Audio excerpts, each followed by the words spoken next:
राज्य शासनानं कर्जमाफी योजनेच्या नियमांमध्ये महत्त्वाचे बदल केले। सुधारित नियमानुसार मार्च 2026 अखेर थकीत असलेल्या शेतकऱ्यांनाही कर्जमाफीचा लाभ मिळणार आहे।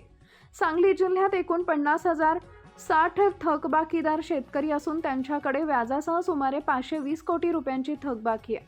नियमित कर्जफेड करणाऱ्या शेतकऱ्यांसाठी शासनानं पूर्वी घातलेल्या काही अटींमध्येही शिथिलता आणली आहे। त्यामुळे अधिकाधिक शेतकऱ्यांना या योजनेचा लाभ मिळण्याची शक्यता आहे। जत तालुक्यात सर्वाधिक 14,570 थकबाकीदार शेतकरी असून त्यानंतर तासगाव, मिरज, कवठेमंकाळ आणि इतर तालुक्यांचा क्रमांक लागतो। मात्र कर्जमाफी प्रक्रियेदरम्यान वारंवार आधार प्रमाणीकरण करावे लागत असल्यानं शेतकऱ्यांना मोठा त्रास सहन करावा लागतोय। ही प्रक्रिया अधिक सुलभ करण्याची मागणी शेतकऱ्यांकडून होतीये। राज्य शासनाच्या या निर्णयामुळे हजारो शेतकऱ्यांना मोठा आर्थिक दिलासा मिळणार आहे।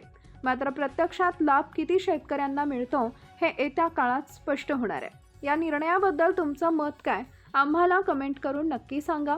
व्हिडिओ आवडला असेल तर लाईक, शेअर आणि सांगली टाइम्स न्यूज चॅनलला सबस्क्राईब करायला विसरू नका।